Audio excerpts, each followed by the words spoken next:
Rekan sejawat dan karyawan yang saya hormati, selamat berjumpa semuanya. Pada kesempatan yang baik ini, saya ingin menyampaikan pesan akhir tahun 2022 kepada kita semua yang sudah bekerja keras sepanjang tahun ini. Saya ingin mengucapkan terima kasih kepada insan perusahaan yang telah bekerja dengan dedikasi dan komitmen yang tinggi. Kita semua tahu beberapa tahun terakhir ini tidaklah mudah, dengan tantangan dari berbagai sisi.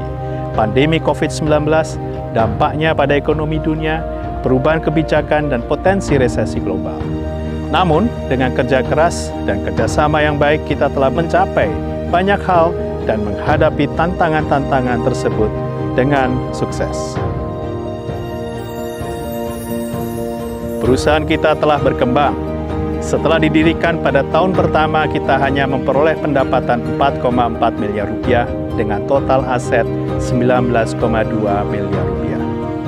Seiring waktu, pendapatan kita menembus 100 miliar rupiah pada tahun 2007, mencapai 250 miliar rupiah pada tahun 2010, dan melewati 500 miliar rupiah pada tahun 2016. Total aset kita menembus 100 miliar rupiah pada tahun 2009, mencapai 500 miliar rupiah pada tahun 2016, dan akhirnya mencapai 1 triliun rupiah pada tahun 2021. Perkembangan ini menunjukkan kegigihan usaha menentukan keberlanjutan hidup satu perusahaan. Sekalipun sebagian besar pendapatan perusahaan kita berasal dari biaya jasa pengelolaan sumber daya air yang telah diatur oleh pemerintah, upaya menambah pendapatan dan menciptakan laba untuk memperkuat struktur kapital perusahaan tidak boleh diabaikan. Inilah makna dari istilah scale up. Perusahaan kita diminta menggunakan modal yang telah dimiliki untuk bertiwikrama atau bertumbuh menjadi besar.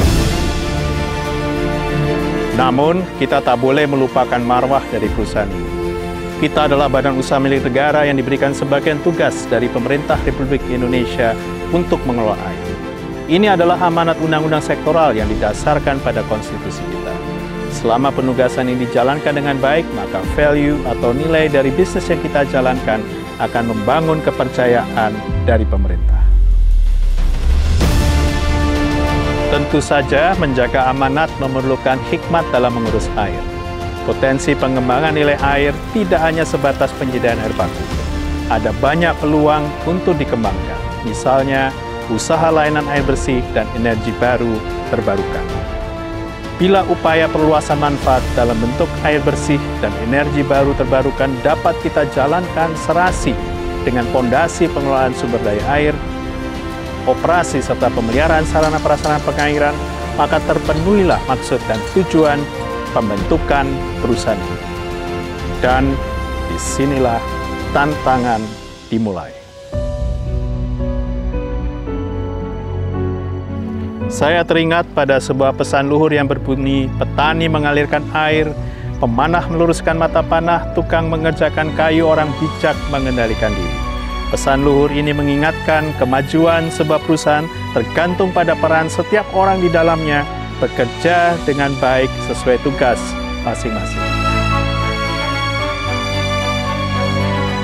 Saya ingin perkuat pesan ini dengan menghimbau agar kita bekerja dengan jujur dan bertanggung jawab.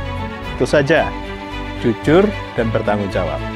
Ini sebangun dengan nilai korporasi dari BUMN Indonesia, yakni akhlak. Menjelang berakhirnya masa pengabdian saya di perusahaan ini, setelah 5 tahun sebagai direktur utama, saya juga ingin mengucapkan terima kasih kepada semua pimpinan dan karyawan pada berbagai tingkatan yang telah memberikan yang terbaik dan menjadi panutan bagi sesama. Untuk tahun depan, saya yakin kita akan kembali menghadapi berbagai tantangan. Namun dengan semangat dan kerja keras, saya yakin perusahaan ini dapat menghadapinya dan terus maju. Insan perusahaan yang saya banggakan, saya ucapkan selamat tahun baru 2023 dan semoga tahun depan lebih baik lagi bagi kita semua. Seringkali ketika diberi kemudahan, kita anggap itu rahmat, dan saat diberi kesulitan, kita anggap itu musibah. Padahal bukankah kebaikan dan kesulitan sama-sama bermuara pada sumber zat yang satu dan sama? Ketika tangan tertangkup dalam syukur, maka langit dan bumi bersatu, susah dan senang sebenarnya sama saja. Terima kasih.